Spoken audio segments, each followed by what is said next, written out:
अगर मुझे मेरे परिवार का साथ नहीं मिलता तो मैं क्रिकेट छोड़ देता। मैंने 3 बार खुदकुशी करने के बारे में सोचा था। मेरा घर 24वीं मंजिल पर था।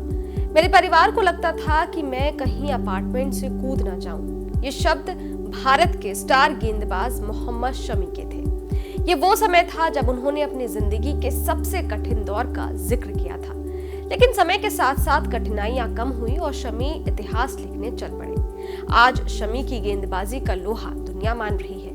किसने सोचा था कि वो खिलाड़ी जिसने क्रिकेट छोड़ने का सोच लिया, एक वक्त आया कि उसने सुसाइड करने का भी सोच ही लिया था। लेकिन आज उस खिलाड़ी ने न केवल भारत को जीत दिलाई बल्कि भारत का वो सपना भी पूरा किया जो ना जाने कितने सालों से अधूरा था।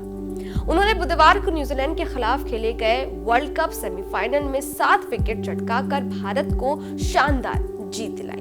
उसके बाद से हर भारतीय के जुबान पर शमी शमी शमी का ही नाम है। इसी मैच में वो वनडे क्रिकेट में चौथी बार 5 विकेट लेने वाले गेंदबाज बन गए।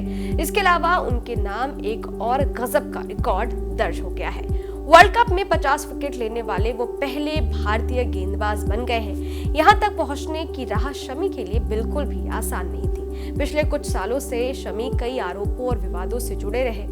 यही वो समय था जब उन्होंने एक बार नहीं 3 बार सुसाइड करने की ठान ली थी। ये वो समय था जब शमी 2015 वर्ल्ड कप के बाद चोट से वापसी कर रहे थे और उनकी पर्सनल लाइफ में बहुत उथल-पुथल मची हुई थी।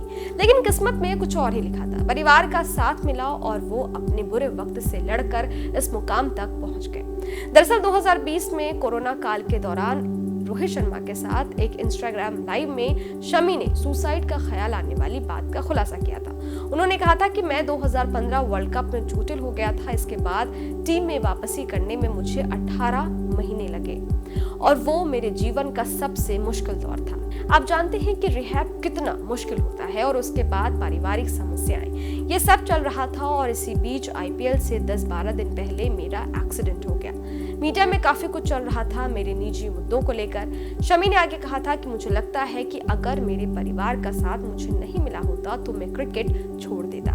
मैंने 3 बार खुदकुशी करने के बारे में भी सोचा था। मेरे परिवार में से किसी को मुझ पर नजर रखने के लिए मेरे पास बैठना होता था। मेरा घर 24वीं मंजिल पर था और उन्हें लगता था कि कहीं मैं अपार्टमेंट से कूद न जाऊं। उन्होंने कहा मेरा परिवार मेरे साथ था और इससे बड़ी ताकत कुछ और हो ही नहीं सकती। वो मुझसे कह रहे थे कि हर समस्या का समाधान होता है और सिर्फ अपने खेल पर ध्यान दो। जिस चीज में तुम अच्छे हो उसमें खो जाओ। इसलिए मैंने सब कुछ खो दिया। मैं नेट्स में गेंदबाजी कर रहा था, मैं रनिंग एक्सरसाइज कर रहा था। मुझे नहीं पता था कि मैं क्या कर रहा था। मैं दबाव में था। अभ्यास के समय में मैं दुखी हो जाता था और मेरा परिवार मुझसे कहता था कि फोकस रहो। मेरा भाई मेरे साथ था, मेरे कुछ दोस्त मेरे साथ थे और मैं ये बात कभी नहीं भूल सकता। और अगर वो लोग नहीं होते तो मैं कुछ भयानक कर जाता। मोहम्मद शमी ने बुधवार को मुंबई में न्यूजीलैंड के खिलाफ भारत के सेमीफाइनल मैच के दौरान वनडे वर्ल्ड कप के एक सीजन में किसी भारतीय द्वारा लिए गए सर्वाधिक विकेट के जहीर खान के रिकॉर्ड को तोड़ दिया है। कीवी टीम के खिलाफ 57 रन देकर 7 विकेट लेने वाले शमी ने मौजूदा टूर्नामेंट के 6 मैचों में 23 विकेट लिए हैं। वहीं उन्होंने 2011 वर्ल्ड कप में जहीर के 21 विकेट के रिकॉर्ड को पीछे छोड़ दिया था। मुंबई के वानखेड़े स्टेडियम में न्यूजीलैंड के खिलाफ वर्ल्ड कप सेमीफाइनल में मोहम्मद शमी का बॉलिंग फिगर 9.557 पर साफ रहा। ये भारत की वनडे हिस्ट्री में सर्वश्रेष्ठ प्रदर्शन है। खैर, ये वीडियो आपको कैसा लगा? इस वीडियो पर आपकी क्या राय है? हमें कमेंट बॉक्स में लिखकर जरूर बताइएगा। इसके अलावा अगर आपने हमारे YouTube चैनल को सब्सक्राइब नहीं किया है तो फौरन कर लें ताकि हर न्यूज अपडेट सबसे पहले आप तक पहुंचे। डिटेल स्टोरी के लिए आप हमारी वेबसाइट newsnationtv.com पर भी विजिट कर सकते हैं। शुक्रिया।